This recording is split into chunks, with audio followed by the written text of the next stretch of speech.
Los hábitos como perfección de las potencias.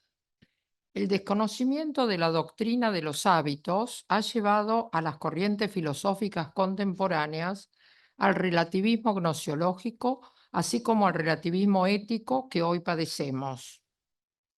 Y si alguien intenta oponernos que en la educación siempre se han fomentado hábitos como el de la lectura o en lo social los hábitos del buen comer, solo estará demostrando cómo se ha pragmatizado a través del utilitarismo la verdadera doctrina tomista de los hábitos, reduciéndola a meras habilidades sensibles logradas por la repetición de actos. Y esto es así porque la filosofía moderna ha relegado a los hábitos a una visión exclusiva de la psicología experimental, fundamentalmente positivista y fenomenista. Tomás de Aquino, siguiendo a Aristóteles, a San Agustín y a su maestro Alberto Magno, considera los hábitos como cualidades del alma que perfeccionan las potencias específicamente humanas. Son cualidades simples, espirituales, aptas para residir en el fondo íntimo de nuestras potencias espirituales. Si bien el tema de los hábitos está presente en varias obras de la Quinate, In Sententiarum, De Virtutibus in Communi, De Veritate, In Ethicorum, In De Anima, es en la Summa Theologiae, prima secunde, cuestión 49 a la 54, donde desarrolla un verdadero tratado de los hábitos, si bien breve.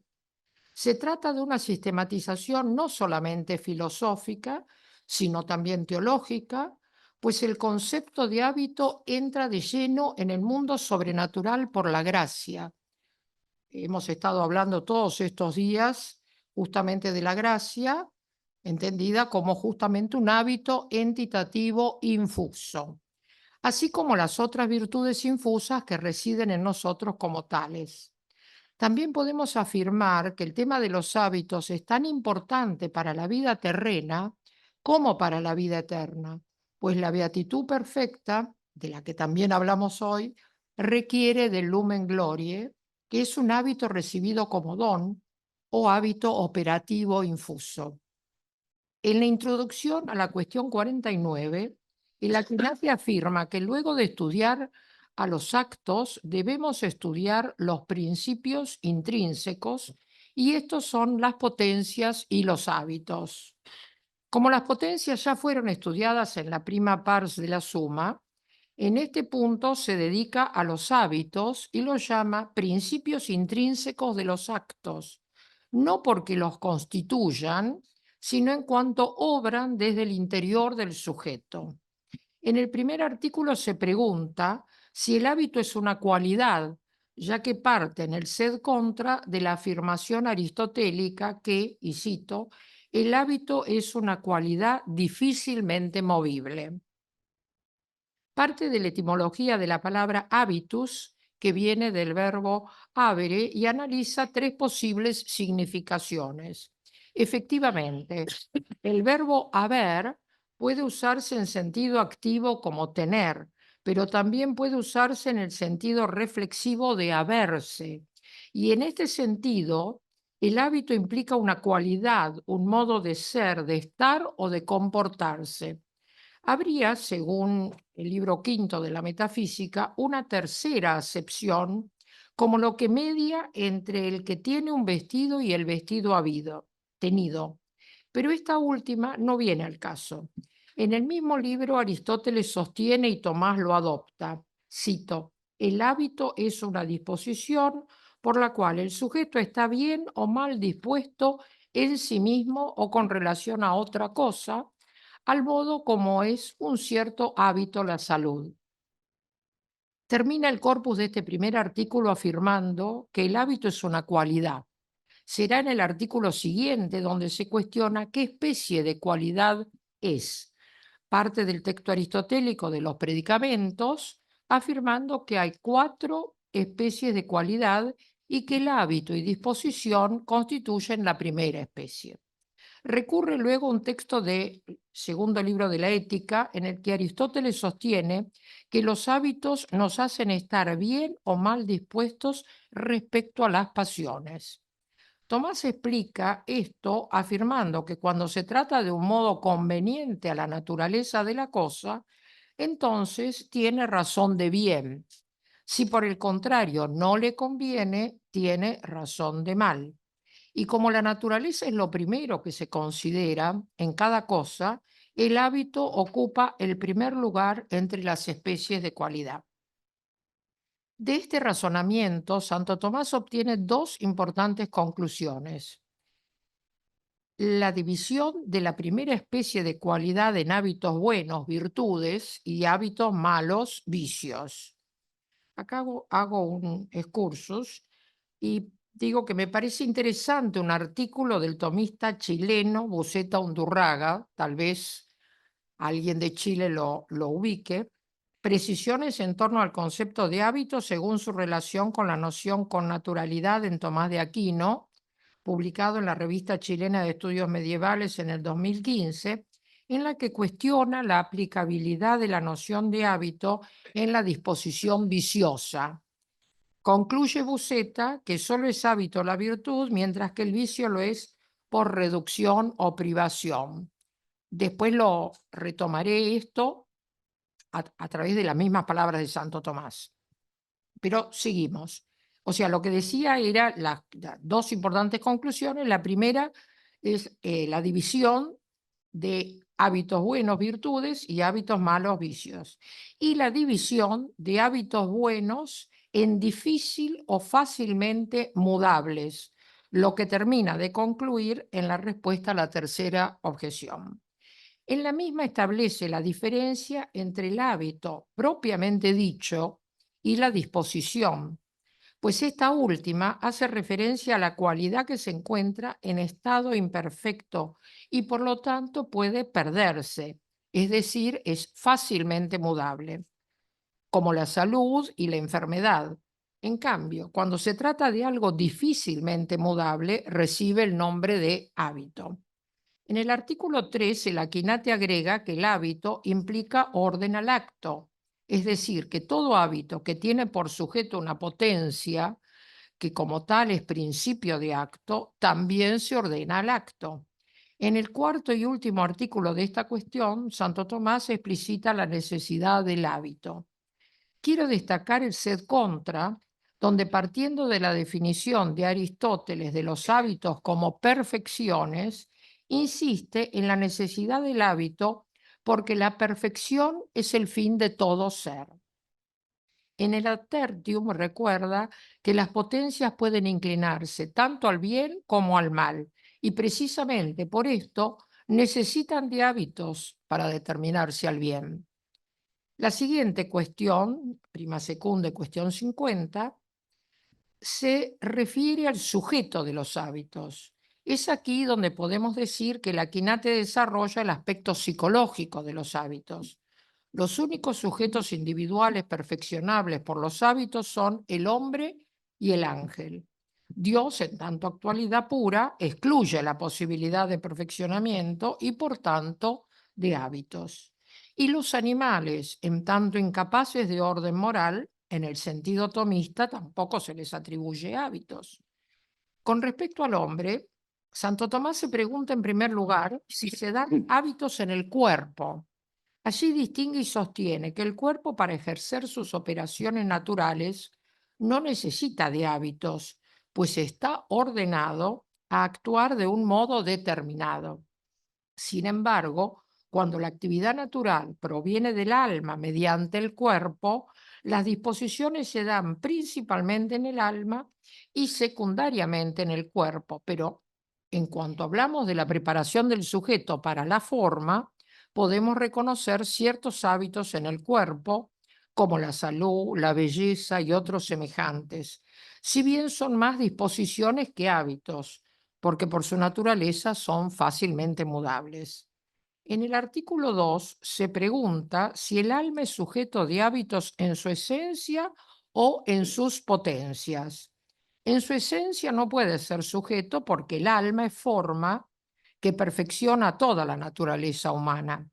Pero aquí Tomás introduce la posibilidad de una naturaleza superior como partícipes de la naturaleza divina, siendo el alma sujeto de la gracia, hábito entitativo infuso, como sostuvimos en el principio. Ahora bien, el alma obra por sus potencias como principios próximos de acción, y así los hábitos residen en esas potencias como en sus sujetos. Santo Tomás continúa indagando si puede haber hábitos en las potencias sensitivas. En su respuesta distingue una doble consideración. En cuanto obran movidas por el instinto, no son sujeto de hábitos, pero en cuanto obran imperadas por la razón, pueden ordenarse a diversos objetos y de diversas maneras, por lo que necesitan de hábitos que las dispongan bien o mal en orden a sus actos y objetos. Seguidamente se interroga si se dan hábitos en el entendimiento. En la respuesta, Santo Tomás alude a la interpretación averroísta de un entendimiento posible único, donde los que apoyaban esta teoría ubicaban los hábitos en los sentidos internos, pero inmediatamente rebate esta interpretación desde la posición aristotélica, pues las potencias sensitivas no son racionales por naturaleza, y los hábitos de sabiduría, ciencia y entendimiento son racionales, por lo que no pueden residir en los sentidos internos, sino en el entendimiento posible, tal como lo afirma en el libro tercero del De Anima. El entendimiento posible al entender se actualiza al modo del que conoce una cosa, lo cual sucede desde el momento en que se capacita para entender. Se completa la explicación en el ad primum, en la que Tomás afirma que la intelección no es algo común al alma y al cuerpo, sino por la dependencia del fantasma o imagen sensible. Es manifiesto que tal imagen se compara al entendimiento como su objeto. De allí se dice, cito, que el entendimiento posible es sujeto de los hábitos intelectuales, puesto que en sumo grado se haya determinado por muchos objetos y de diversos modos. Sí, fin de la cita. En el artículo quinto trata de la existencia de hábitos en la voluntad. En su respuesta, el Aquinate sostiene que toda potencia que pueda ordenarse de diversos modos a obrar necesita de hábitos que la dispongan bien para su acto. La voluntad, por ser una potencia racional, puede ordenarse de diversos modos para obrar y por lo tanto necesita de hábitos. También se completa la explicación en la respuesta al ad tertium. Allí se sostiene que la voluntad se inclina por su misma naturaleza al bien de la razón, pero como este bien es muy diverso, necesita del hábito que la incline a un determinado bien del entendimiento para que la operación resulte más expedita. Termina esta cuestión con el interrogante de si se dan hábitos en los ángeles. Tomás recuerda que algunos teólogos negaron hábitos a los ángeles, ya que son sustancias totalmente inmateriales, sin ninguna potencialidad material. Sin embargo, sostiene nuestro teólogo, que alguna potencialidad tienen, porque no son acto puro como Dios. Su esencia es simple, pero no lo son sus potencias. Su inteligencia se perfecciona mediante especies o ideas, y su voluntad tiende a objetos múltiples. Sus hábitos, sin embargo, no son semejantes a los hábitos humanos. Seguidamente, la Quinata emprende el estudio de la génesis y formación de los hábitos, es decir, el estudio de la causa eficiente de los mismos. Esto es en la cuestión 51. En el primer artículo se cuestiona si existen hábitos naturales. En la respuesta, nuestro filósofo y teólogo distingue que una cosa puede ser natural a otra de dos modos. Primero, en cuanto es exigido por razón de su naturaleza específica, como la risibilidad en el hombre. Y segundo, en cuanto es exigido por la naturaleza individual, como la salud en cualquiera de nosotros. Además, puede decirse natural a una cosa que provenga totalmente de la naturaleza o bien porque procede parcialmente de la naturaleza y de un principio extrínseco a ella. En el caso, por ejemplo, de una enfermedad, si uno sana por sí mismo, la salud proviene totalmente de la naturaleza. El que se aguanta una gripe en pie y haciendo un poquito de calor en la cama con algún tecito, se mejora por su propia naturaleza, pero también puede sanarse con ayuda extrínseca de un medicamento y también se considerará natural. Cuando el hábito tiene como sujeto una potencia del alma, se dirá natural no solo debido a la naturaleza específica, sino también por la naturaleza individual. Por naturaleza específica son los hábitos referentes al alma. Por naturaleza individual, los hábitos que disponen el cuerpo. No obstante, de ninguno de los dos modos se dan hábitos totalmente naturales en el hombre. Sí, en cambio, en los ángeles, que poseen ideas innatas por creación, cosa que no se da en la humanidad. Por lo tanto, podemos decir que en el hombre existen hábitos impropia y parcialmente naturales, que son distintos en las facultades cognoscitivas y en las apetitivas. En las cognoscitivas tenemos como hábitos naturales incoados el conocimiento de los primeros principios, porque es propio de la naturaleza intelectual humana conocer que el todo es mayor que las partes, pero el conocimiento del todo y de la parte le viene de las especies inteligibles recibidas de objetos externos. En cuanto a las facultades apetitivas, solo hay principio de hábitos, como los principios de derecho natural. Es interesante destacar que en esta cuestión de la suma no se refiere a la sindéresis como hábito innato y primer principio de la razón práctica, tema que desarrollarán más adelante también en la prima secunde, pero cuestión 94, artículo 2. Volviendo al texto que analizamos, prima secunde, cuestión 51, artículo 1, refiriéndose al cuerpo, reconoce que hay algunos hábitos apetitivos naturales incoados, porque observamos que algunos hombres están bien dispuestos orgánicamente para la castidad, la mansedumbre y otras virtudes.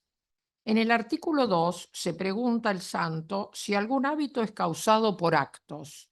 En la actividad humana los agentes son principios activos y pasivos de sus actos, y todo lo que es pasivo y movido por otro recibe una disposición por la actividad de la gente.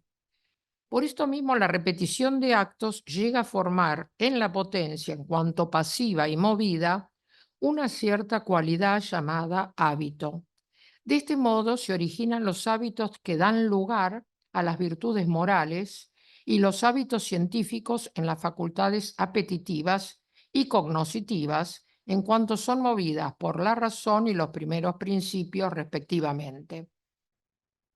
En el siguiente artículo, perdón, quería decirles que si alguien está interesado, puede ver porque se ve online en la revista Sapientia para una visión, por ejemplo, más completa del tema de la sindéresis. Hay un artículo muy bueno de Vernon Borg, se llama El principio de la sindéresis, fuente y función en la ética de Tomás de Aquino, que está en la revista Sapientia, volumen 35 de 1980.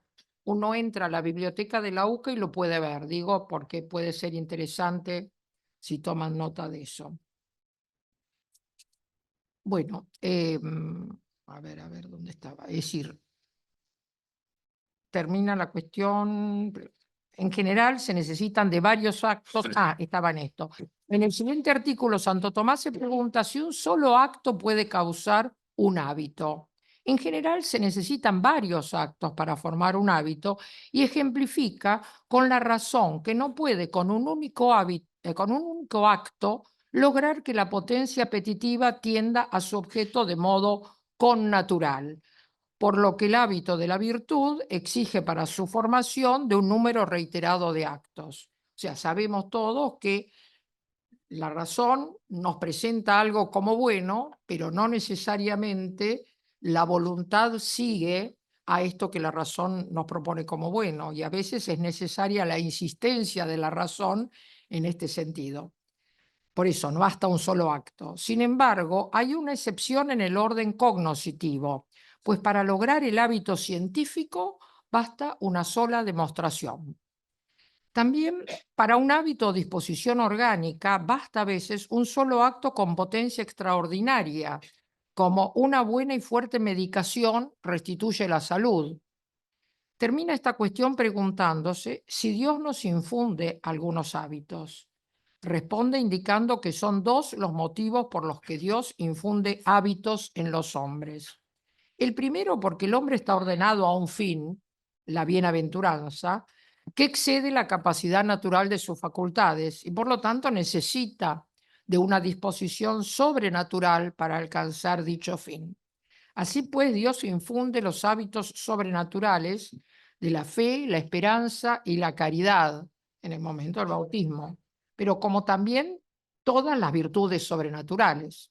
El segundo motivo es porque Dios no puede, perdón, porque Dios puede producir los efectos de las causas segundas prescindiendo de ellas, como sanar enfermos sin usar causas naturales o infundir el don de lenguas a los apóstoles, cuestiones que podrían resolverse por vías naturales, pero que requerirían de mucho más tiempo y estudio. En las dos siguientes cuestiones, el Aquinate trata del aumento de los hábitos y de la pérdida y disminución de los hábitos. En la cuestión 52, que consta de 3 artículos, afirma que los hábitos y disposiciones que se definen por relación a un término pueden aumentar y disminuir de dos modos. Uno en sí mismo, como se habla de un mejor o peor estado de salud, o de una ciencia mayor o menor según considere más o menos objetos. Otro en cuanto son participados por un sujeto. Esto significa que una misma ciencia o salud se recibe con mayor o menor intensidad en un individuo o en otro, conforme a la diversa aptitud proveniente bien de la naturaleza o bien del ejercicio. Con referencia al tema si el aumento se da por adición, Santo Tomás reitera que el aumento y la disminución de la forma se realiza de un solo modo, no por razón de la forma considerada en sí misma, sino en virtud de las diversas participaciones en el sujeto. Por lo tanto, el aumento de los hábitos y de otras cualidades no se hace por adición de nuevas formas, sino por una participación más o menos perfecta de la misma forma. El Aquinate lo aclara más aún en el Ad Secundum, señalando que la gente que aumenta los hábitos siempre influye en el sujeto, pero no dándole una nueva forma, sino haciendo que el sujeto participe de un modo más perfecto la forma que ya poseía, o bien que ésta se extienda a más partes del sujeto. Yo pongo ahí el ejemplo de que si alguien está, digamos, entrenando y tiene mucha fuerza en las piernas, de pronto entrenando en un gimnasio los brazos, también esa fuerza pasa a los brazos, no es una fuerza distinta, es la fuerza muscular que pasa, ¿no es cierto?, de un sector a otro, se amplía el hábito. Finalmente, finaliza esta breve cuestión preguntándose si cualquier acto aumenta el hábito y concluye que la repetición de actos aumenta los hábitos, si bien solo los aumentan aquellos actos cuya intensidad es proporcional o superior a la perfección del hábito. Si en cambio la intensidad es inferior, no solo no dispone para el aumento, sino más bien para su corrupción. La cuestión 53 se refiere a la pérdida y disminución de los hábitos. En el artículo primero, Santo Tomás se interroga por la pérdida de los hábitos. Afirma que las formas se destruyen directamente por la acción de sus contrarios e indirectamente por la desaparición de su sujeto. Así pues, si hay hábitos cuyos sujetos son corruptibles y cuyas causas admiten principios eficientes contrarios, puede destruirse, corromperse. El Aquinate usa el término corrupción como contrario de generación, de tal modo que para él la destrucción será siempre expresada como corrupción. De todos modos, hay que examinar si los hábitos son en sí mismos corruptibles. El tema de que tenga un contrario es, por ejemplo, yo me ejercito y tengo el hábito de la justicia, pero de pronto empiezo a realizar muchos actos injustos, obviamente eso va a ir en deterioro del hábito de la justicia. Va a ser una corrupción para el hábito de la justicia. La condición es que debe tener un elemento contrario, sea por su naturaleza, sea por parte de su causa. Así pues, los hábitos de los primeros principios, tanto especulativos como prácticos, no pueden ser aniquilados, pues no tienen elementos contrarios ni por naturaleza ni por causa. En cambio, el hábito de la ciencia, conocido también como el hábito de las conclusiones, tiene un doble contrario. En un caso es el error de las proposiciones o el uso indebido del silogismo, por lo cual tal hábito puede destruirse o corromperse. En cuanto a la disminución de los hábitos, lo mismo que su aumento es de dos modos. Así como aumentan por la causa que los engendra, disminuyen por la misma causa que los destruye, porque la disminución es ya camino hacia la corrupción, dice nuestro santo. En el último artículo de esta cuestión, Santo Tomás se pregunta si los hábitos se corrompen o disminuyen por la sola cesación del acto.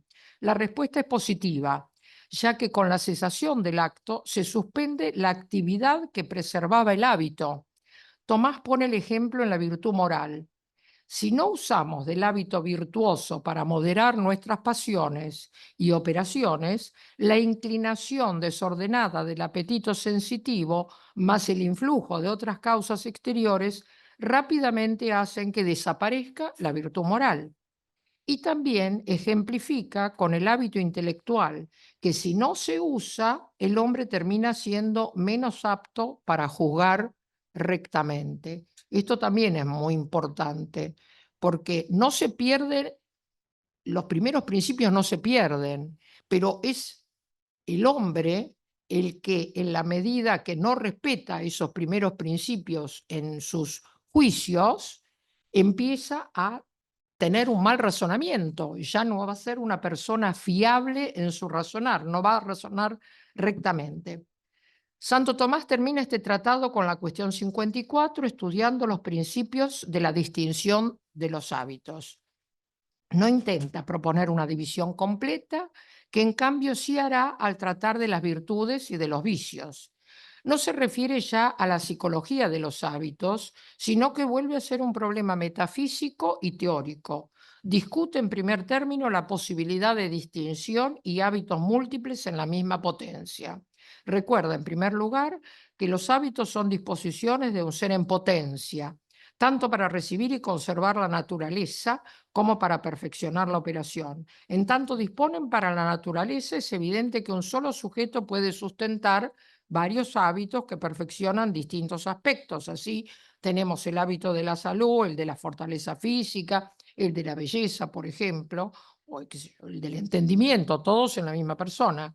Con respecto a los hábitos que disponen para la operación, también afirma que una potencia puede sustentar varios hábitos, ya que el sujeto del hábito es la potencia pasiva, que se determina específicamente a un solo acto bajo la impresión formal de un solo objeto. Me falta una sola página. O sea, para que se me aplique la misma regla que yo apliqué a otros. Pero así como muchos objetos pueden mover a una potencia pasiva, esta puede ser sujeto de diversos actos y perfecciones.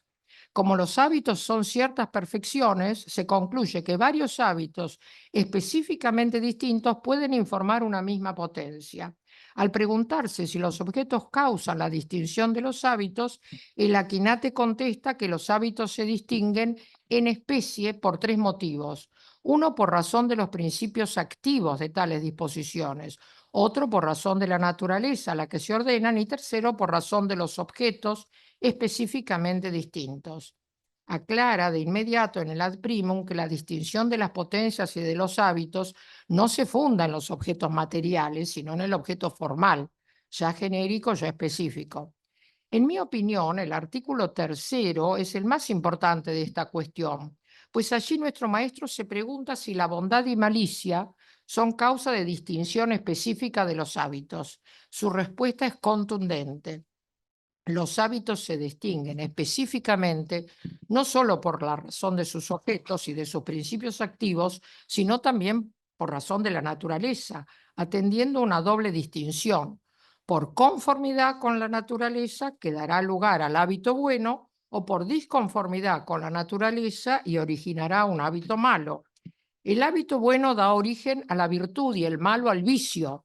Es importante también citar el Ad Secundum, donde aclara que no se trata del bien trascendental, sino de un bien determinado y conforme a la naturaleza humana, el que constituye la diferencia específica de los hábitos. De igual modo, no se trata del mal visto como privación, sino de un mal determinado que repugna a una naturaleza determinada.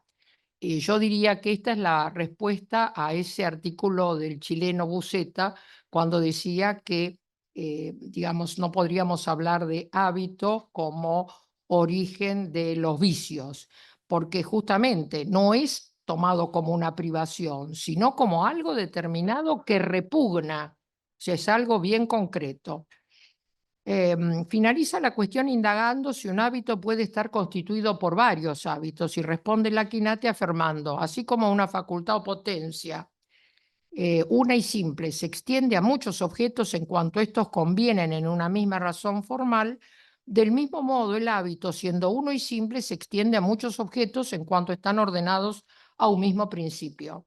Si consideramos el hábito en orden a los objetos que comprende, podemos encontrar cierta multiplicidad, pero ésta se ordena a algo único, la razón formal del hábito de la cual recibe su unidad.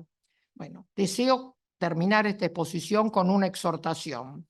Vivimos en un mundo muy corrupto y la única forma de cambiar esta sociedad es empezando por uno mismo. Si cada uno de nosotros se compromete a ejercitar estos hábitos que nos perfeccionan, en el caso particular de muchos de los aquí presentes, el hábito de la justicia, del entendimiento, lograremos imponer personas probas para cargos públicos, no lo que nos pasa actualmente en nuestra patria, lamentablemente. Pero así como hoy hago esta exhortación, exhorto también a los pastores, a los padres, a los docentes, a formar en nuestros fieles, en los hijos y alumnos, en el conocimiento de estos invalorables instrumentos de perfección que Dios, en su infinita bondad, ha puesto en nuestra naturaleza para poder cumplir con nuestro fin último. Muchas gracias por la paciencia.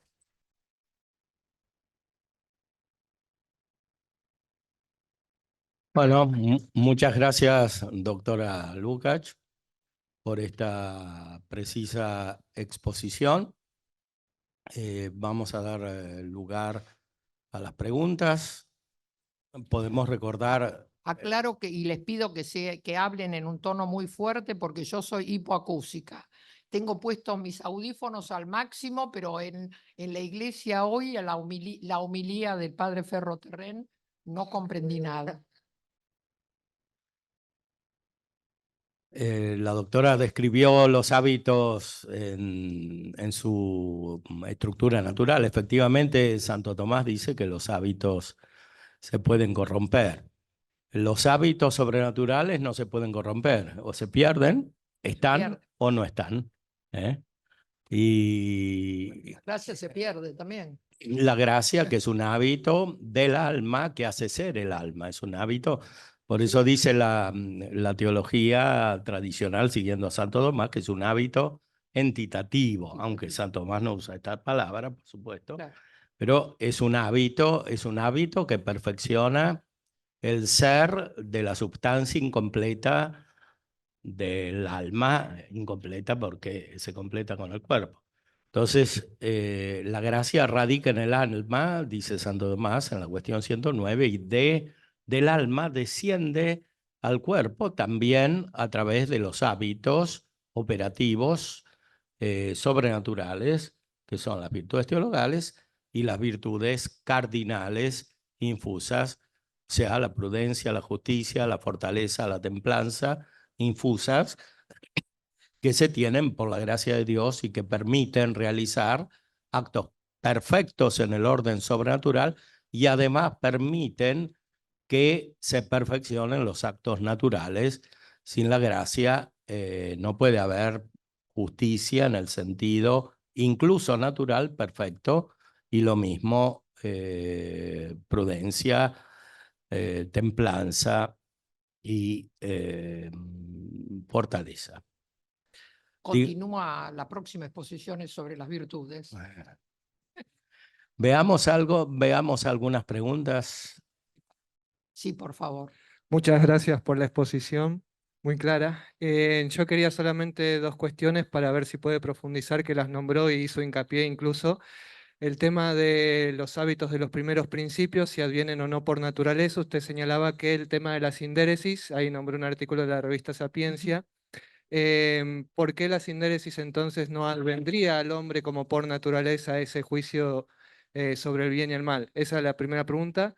Y la segunda, también volviendo sobre el otro artículo que citó, respecto de la noción de vicio como hábito malo, ¿por qué entonces no podría ser tomado el vicio? No sé si entendí bien o mal, no se le aplicaría la noción de hábito.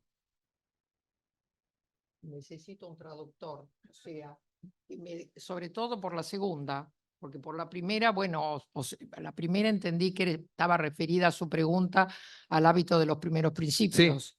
Bueno, yo decía que el hábito de los primeros principios, no, los primeros principios como tal no se corrompen, están, pero el tema es el sujeto el sujeto personal como individuo, en la medida que en su razonar se va alejando de los primeros principios. Yo había puesto en otra exposición que hice de esto mismo, había puesto este ejemplo. Hoy en día estamos muy habituados a escuchar que hay que hablar de género en lugar de sexo, ¿no? Entonces, ¿qué pasa?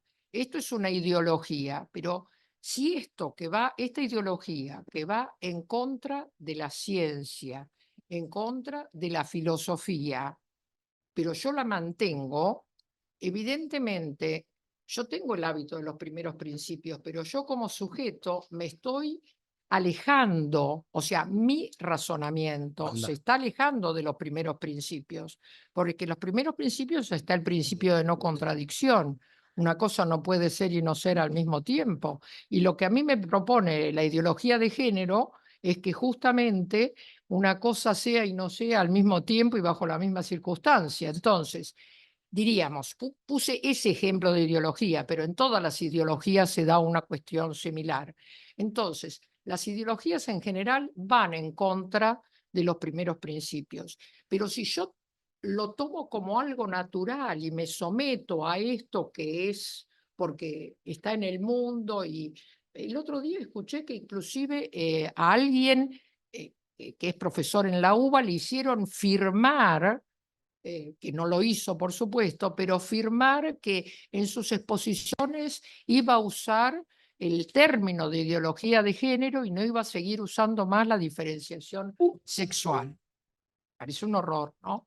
Que en una universidad se pida una cosa tal. Pero lo que quiero decir con esto es que no son los primeros principios los que se corrompen, pero sí el sujeto en su actuar, si se aleja de los primeros principios, va, digamos, va perdiendo el recto pensar, o sea, la razón se va cada vez más, se aleja de esos primeros principios. Es un poco lo que decimos de la gracia. La gracia también es algo incorruptible, pero el hombre la pierde pecando. O sea, a lo que voy es lo siguiente, tenemos que pensar que los hábitos que son entitativos, obviamente no se pierden, pero el sujeto cada vez se aleja más de ellos. Entonces, y como también reflexionó el padre perfectamente, digamos, las virtudes que recibimos infusas de fe, esperanza y caridad, también se pierden si el bautizado nunca más vuelve a la iglesia, ni a ningún otro sacramento, ni en la familia se estimula.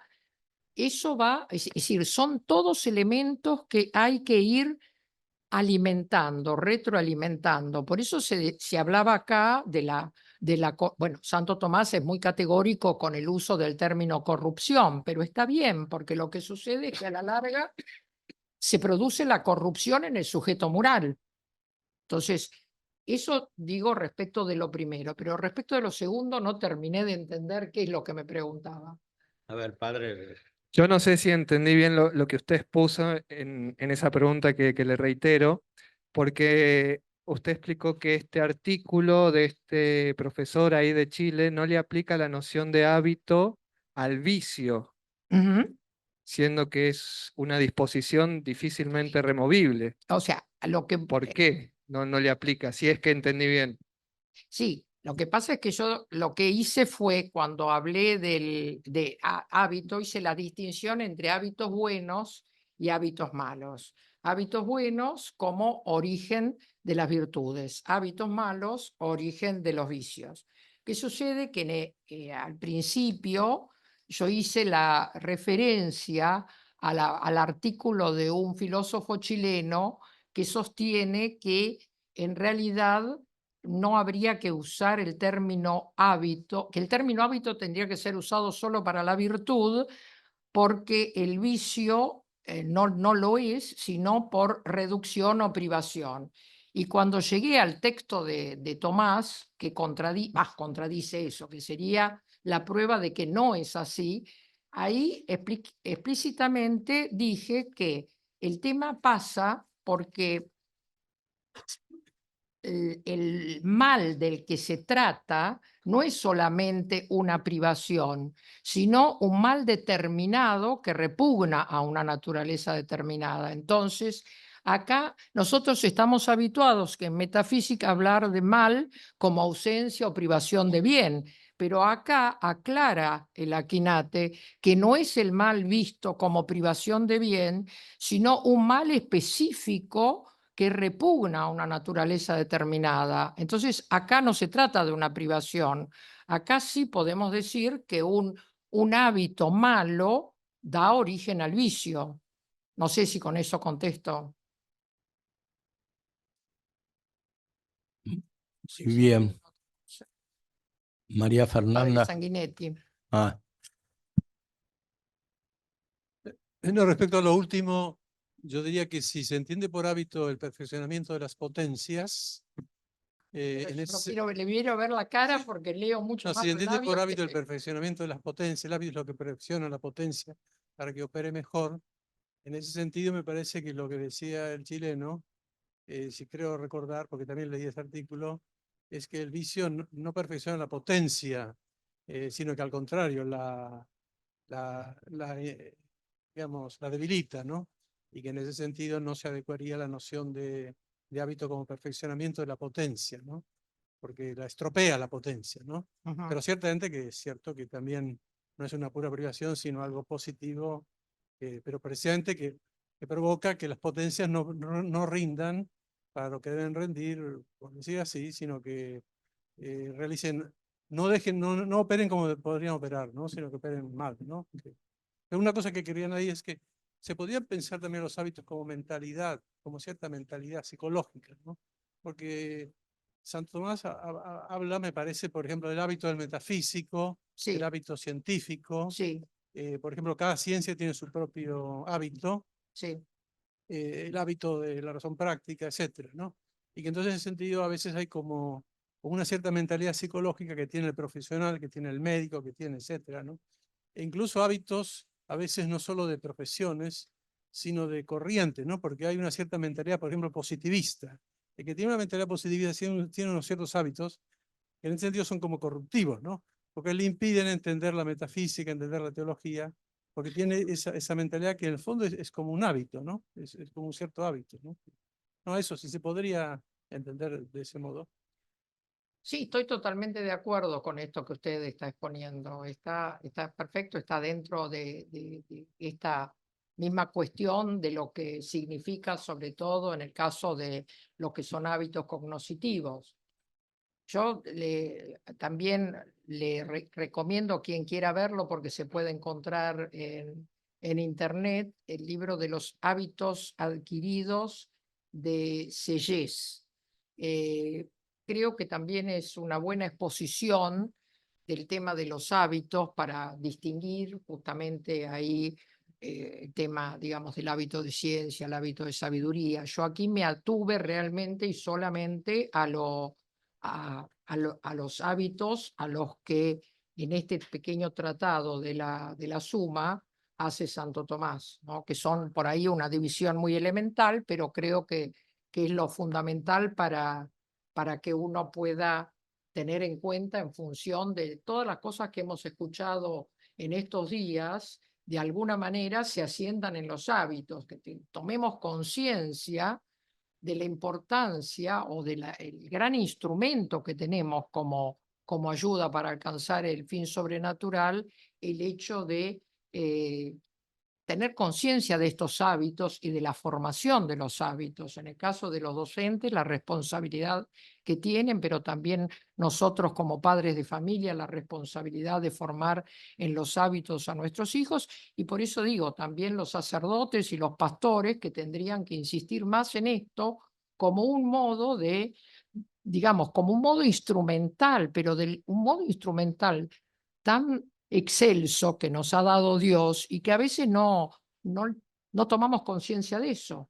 Ese es el punto, ¿no? O sea, tanto en la vida, digamos, académica o la vida del conocimiento, como en la vida afectiva. Porque una cosa y la otra requiere de estos hábitos, requiere de los hábitos como modo de perfección.